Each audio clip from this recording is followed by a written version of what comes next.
আজকে শুভ জন্মাষ্টমী। আমাদের বাড়িতে ছোট্ট করেই গোপাল আছে, ছোট্ট গোপাল আছে। তো এটা ঠাকুমার গোপাল। তো মা এই গোপালকেই পুজো করে প্রতি বছর জন্মাষ্টমীর দিনে। তো এই বছরও করবে। তো যাই হোক, আমার শরীরও সেভাবে খুব একটা ঠিক নয়। তো আমি আগে মাকে অনেকটা বেশি হেল্প করতে পেরেছি আগের বছরগুলোতে। তো এই বছরে আমি সেভাবে মাকে কিছু হেল্প করতে পারিনি। যাই হোক, টুকটাক বাজার টাজার করে এনে দিয়েছি আর ফুল টুল এনে দিয়েছি। তো আজকে যা যা কিছু করবে তো মাই করে দেবে, ওই খুব সামান্যই, ওই তালের বড়া আর মনে হয় মা মালপোয়া করে দেবে, ওইটুকুনি যা করবে। তো আর এখানে দেখতেই পাচ্ছ এখনও ঠাকুরের এখানে কিছুই হয়নি। তো ঠাকুরটা আমি সাজিয়েই দেবো মাকে। তো ছোট থেকেই দেখে আসছে আমাদের বাড়িতে জন্মাষ্টমী হচ্ছে, ঠাকুমাকেও দেখেছিলাম করতে, তো সেই থেকে মাও করে। তো এটা আমার মামার বাড়িতেও হয়, যেহেতু আমার দিদা কৃষ্ণমতে দীক্ষা নেওয়া ছিল, তো দিদাও করতো। তো মামার বাড়িতেও হচ্ছে, খুব ছোট করেই হবে। মণিমা এখন আর সেভাবে আগের মতো পারে না, দিদা থাকতে যেরকম হতো সেরকমভাবে এখন আর হয় না। তো চলো গিয়ে এখন ঠাকুরটা সাজাই, আর মা ঠাকুরকে যা করে দেবে সেগুলো করে দেবে। আমি আর মাকে সেভাবে কিছু এবছরে হেল্প করতে পারিনি, শুধু যেটা বললাম, শুধু ঠাকুরটাকেই সাজিয়ে দিতে পারবো।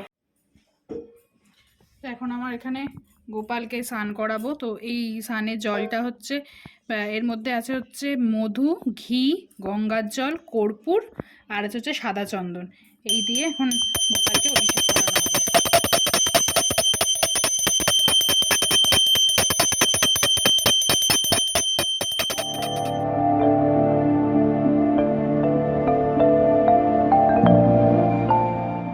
এখানে আমি গোপালকে সাজিয়ে দিয়েছি, মানে আমাদের গোপুকে সাজিয়ে ফেলেছি।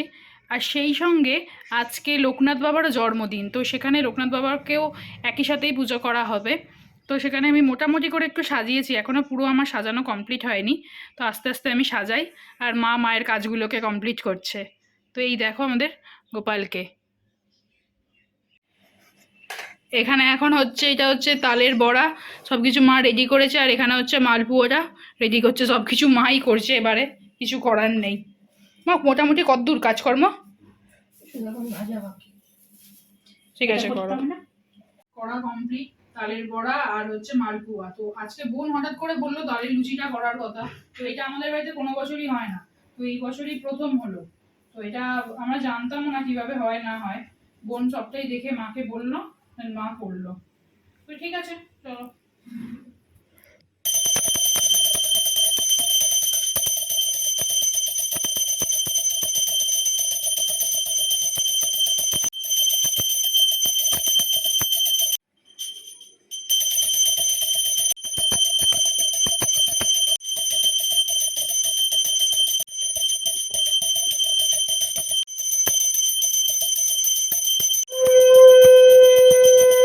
তা আমার পুজো কমপ্লিট হয়ে গেছে, বিশাল গরম, তো ফ্যান চলছে না, দেন ঘেমেও গেছি।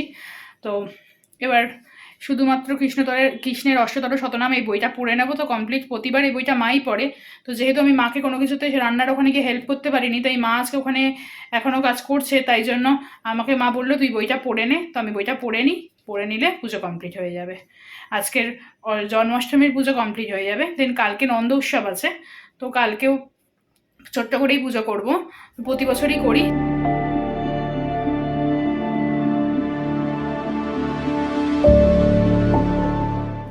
তো তোমাদেরকে কালকে বলেছিলাম না যে আজকে নন্দ উৎসব, তো সেই জন্য তো নন্দ উৎসবে সেভাবে কিছুই করতে পারছি না। তো জাস্ট ওই একটু মিষ্টান্ন করে দেবো।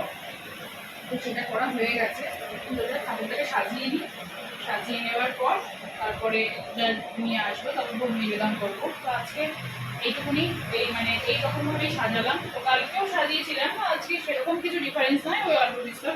তো আমাদের খুব বেশি ফুল কিনতে হয় না, কারণ গাছতে প্রচুর ফুল হয়। আমাদের পাশে একটা জেঠিমা আছে, সেই জেঠিমার বাড়িতে তো প্রচুর ফুল দিয়ে, এই ফুল দিয়েই ঠাকুর পুজো হয়ে যায় রেগুলার। কিন্তু কিছু কিছু বিশেষ বিশেষ দিনে একটু মালা আনি কিনে, তখন ওই নিয়ে এসেছি। তো আজকে আমাদের গোপুসোনাকে এভাবেই সাজানো হয়েছে।